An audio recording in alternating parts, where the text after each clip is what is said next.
I've just been on Twitter and the hashtag boycott Hershey's is trending. I'm not planning to boycott Hershey's because I don't buy any of their products anyway. And although American confectionery is available in most British supermarkets, it's ruinously expensive. However, that's not the reason I don't buy American chocolate. I don't buy American chocolate because American chocolate is shite.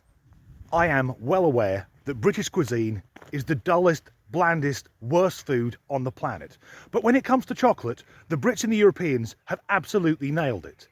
And you can see this if you meet an American tourist who's trying British chocolate for the first time, because the expression on their faces, it's like, mate, is that the first time you've tried Cadbury's Dairy Milk? Or when you bit into that, did someone inject you with fucking heroin?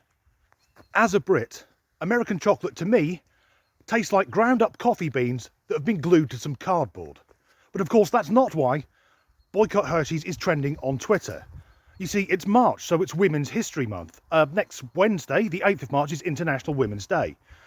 And as much as I'm pro women's rights, I would never describe myself as a male feminist, because the men who do that are always pathetic beta males, desperate to get a shag from anywhere, so they think if I say I'm a male feminist, I might get a sympathy fuck.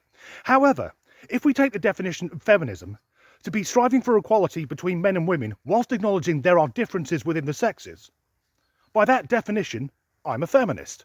The reason people are asking others to boycott Hershey's is due to Hershey's latest advertising campaign to mark Women's History Month.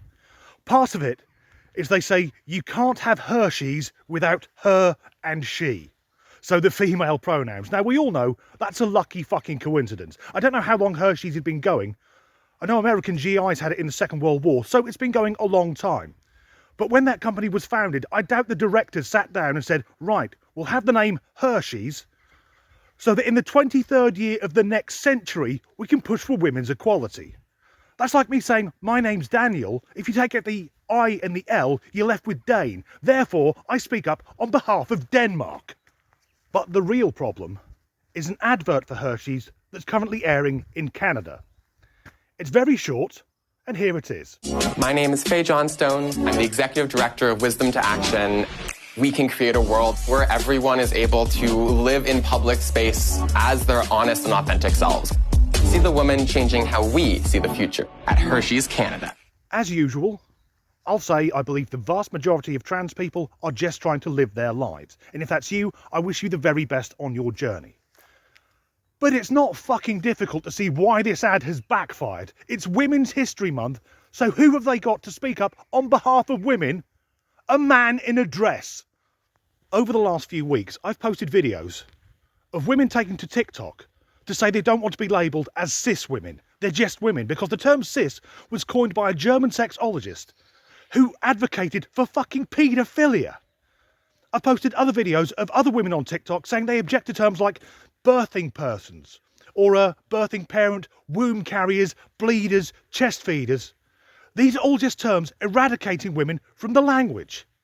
The pushback has started, so which knobhead at Hershey's thought this was a good idea?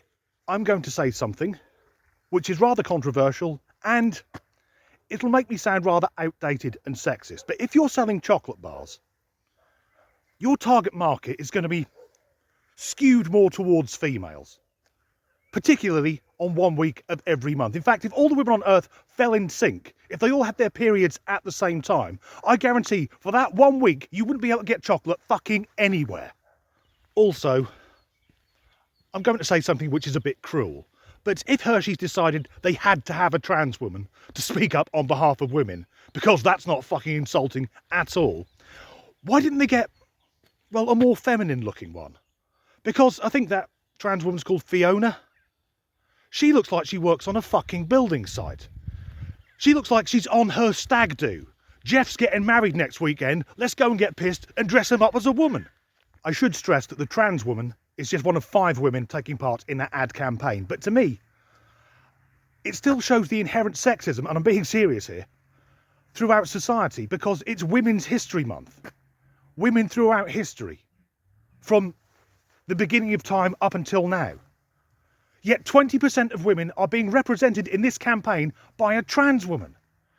Now, until about 20 years ago, they didn't exist, or they were few and far between, and now Very few trans women have the full surgery. Most of them have still got cock and bollocks. So how is 20% of women's history being represented by men? I'm not sure how to wrap this video up, but in the UK, we have a chocolate bar called a Yorkie, and for years the sales pitch for that was Yorkie, it's not for girls. They dropped that in the late 90s. Can you imagine that advert airing now? Fucking buildings would be on fire. Yorkie, it's not for girls. But back in the 80s and 90s, we weren't a bunch of oversensitive crybabies who got upset about fucking everything. Yet, they could bring that advert back. Yorkie, it's not for girls. Unless you look at the Hershey's advert, one of those women will be fine with it. As ever, thanks for watching.